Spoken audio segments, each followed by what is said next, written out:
অনেকেই প্রশ্ন করে থাকেন যে জাতি জুলাই সনদ বোঝে না, তারা চায় হলো নির্বাচন, নির্বাচন এবং নির্বাচন। আমিও বলছি নির্বাচন, নির্বাচন এবং নির্বাচন। কিন্তু সেই জুলাই সনদে কি উল্লেখ আছে তা যদি আমরা ভালো করে বুঝতে না পারি, তাহলে হয়তো কোন প্রেক্ষাপটে নির্বাচনটি হবে সেটি আমরা মিস করে যাব। দেখুন কি উল্লেখ আছে জুলাই সনদে। জুলাই সনদে উল্লেখ আছে যে বাংলাদেশে একটি দ্বিকক্ষ বিশিষ্ট পার্লামেন্ট হবে। একটি হবে উচ্চকক্ষ, একটি হবে নিম্নকক্ষ। উচ্চকক্ষের সদস্য হবে 105 জন এবং সেখানে আনুপাতিক হারে এই উচ্চকক্ষের সদস্য সংখ্যা নির্ধারিত হবে। এই প্রস্তাব করেছেন ঐক্যমত্য কমিশন। আলোচনা হয়েছে, কিছুটা ডিসেন্টিং সহ অ্যাপ্রুভ হয়েছে। দ্বিতীয় প্রশ্ন এসে দাঁড়িয়েছে, একজন ব্যক্তি 10 বছরের বেশি প্রধানমন্ত্রী হতে পারবেন না কিংবা থাকতে পারবেন না। তৃতীয় প্রশ্ন এসে দাঁড়িয়েছে যে সংসদে যে স্পিকার হবে নিম্নকক্ষে এবং উচ্চকক্ষে, আরেকজন থাকবেন ডেপুটি স্পিকার। ওই ডেপুটি স্পিকার হবেন বিরোধী দল থেকে নির্বাচিত। আরেকটি বড় প্রশ্ন, তত্ত্বাবধায়ক সরকার কেমন করে গঠিত হবে, এটিরও সুনির্দিষ্ট রূপরেখা জুলাই সনদে উল্লেখ করা হয়েছে। সংসদীয় কমিটিতে বিরোধী দল থেকে স্ট্যান্ডিং কমিটিতে সভাপতি নির্ধারণ করা হবে এবং সংবিধান সংশোধন কি করে হবে, সংবিধানের মূল নীতিগুলোর মধ্যে কি কি পরিবর্তন আসবে, সংবিধানের 70 অনুচ্ছেদে কি পরিবর্তন আসা জরুরি।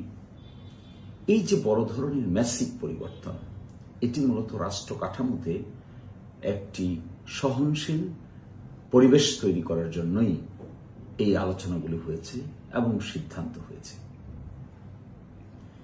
এই পরিবর্তনগুলো আমাদের যদি আমরা করতে না পারি, তাহলে আবার ঘুরে ফিরে সে ফ্যাসিজম আসার সম্ভাবনা থেকে যায়। এই জন্যই সকল রাজনৈতিক দল, বিএনপি, জামাত ইসলামী, এনসিপি, ইসলামী আন্দোলন, গণসংহতি সমিতি,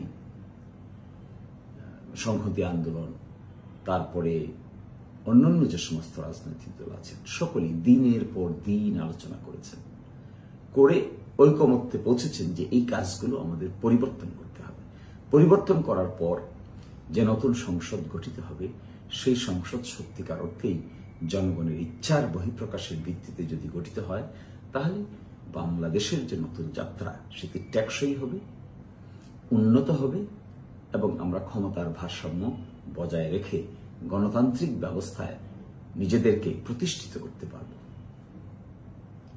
অনেকেই বলেন এই সনদ জরুরি কেন? তাহলে কি জরুরি না? এটা উচ্চকক্ষ নিম্নকক্ষ চাই না আমরা? এই জন্য তো জরুরি। এই জন্য জরুরি যে একজন ব্যক্তি যে 10 বছরের বেশি প্রধানমন্ত্রী থাকতে পারবেন না, এই বিধানকে ইন্ট্রোডিউস করা জরুরি নয়? নিশ্চয়ই জরুরি। বিরোধী দল থেকে ডেপুটি স্পিকার হবেন, নিশ্চয়ই জরুরি।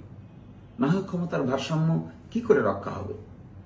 একইভাবে প্রেসিডেন্ট এবং প্রধানমন্ত্রীর মধ্যে যে ক্ষমতার ভারসাম্য প্রস্তাব করা হয়েছে, তা কি করে রক্ষা হবে যদি আমরা এই পরিবর্তনগুলো এখন করতে না পারি? একই সাথে সংবিধানের 70 অনুচ্ছেদে যে পরিবর্তনের কথা বলা হয়েছে, তা কি করে সংগৃহীত হবে? তত্ত্বাবধায়ক সরকার সংক্রান্ত যে বিধান আলোচনা করে ঠিক করা হয়েছে, এটি কি করে বাস্তবায়িত হবে? নারীর ক্ষমতায়ন সংক্রান্ত যে বিধানগুলোকে আমরা একমত পোষণ করেছি, তা কি করে বাস্তবায়িত হবে? অনেকেই বলছেন কেন জরুরি? এগুলি তো জরুরি। রাষ্ট্র কাঠামোতে সাংবিধানিকতায় এবং রাষ্ট্র কাঠামোর যে 3টি অর্গান আছে, এই 3টি অর্গানের মধ্যে কি করে এই ব্যালেন্সটা মেনটেন করা হবে, এটি কি বাস্তবায়ন জরুরি নয়? একই সাথে প্রধান বিচারপতি কে হবেন, এই মর্মেও একটি ঐকমত্য প্রতিষ্ঠিত হয়েছে। সিনিয়রিটি ক্রস করা যাবে কি যাবে না, বয়োজ্যেষ্ঠ ব্যক্তি, কর্মে বয়োজ্যেষ্ঠ ব্যক্তি প্রধান বিচারপতি হবেন কি হবেন না, এখানেও তো একমত হয়েছে। আচ্ছা, যারা আমরা এখন এই কথা বলছি যে এটাকে বাস্তবায়ন না করে পার্লামেন্ট নির্বাচন করতে চায়, তারা কি এই বিষয়গুলোকে গুরুত্বপূর্ণ মনে করেন না? এই বিষয়গুলো যদি ইমপ্লিমেন্টেশন না হয়, তাহলে গণ অভ্যুত্থানের যে আকাঙ্ক্ষা, তা তা কি বাস্তবায়িত হবে? আমরা যে আরেকটা স্বৈর শাসন থেকে মুক্তি পেতে চাই, তা কি সম্ভব হবে? আমরা যে আরেকটা জনগণতন্ত্রী বাংলাদেশ প্রতিষ্ঠা করতে চাই, সেখান থেকে কি মুক্তি পাব? নাকি আবার ছাত্র জনতার রাস্তায় নামতে হবে, আবার রক্ত দিতে হবে, তারপরে আমরা আরেকটা ব্যবস্থার পরিবর্তন করব? তাই কি? তাই যদি আমরা না চাই, তাহলে গণ অভ্যুত্থান থেকে আমরা কি শিক্ষা নিলাম?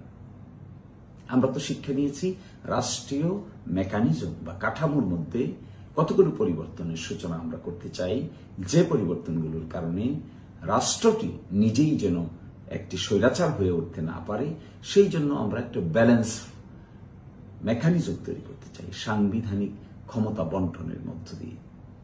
হ্যাঁ, সাংবিধানিক ক্ষমতা বন্টন করলেই কি সব হয়ে যাবে? এই আর্গুমেন্ট কেউ কেউ করছেন। হবে না।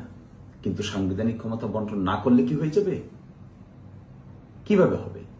আগামী যে পার্লামেন্ট নির্বাচন হবে, এই নির্বাচনের পরে কি সাংবিধানিকভাবে সরকার গঠিত হবে না?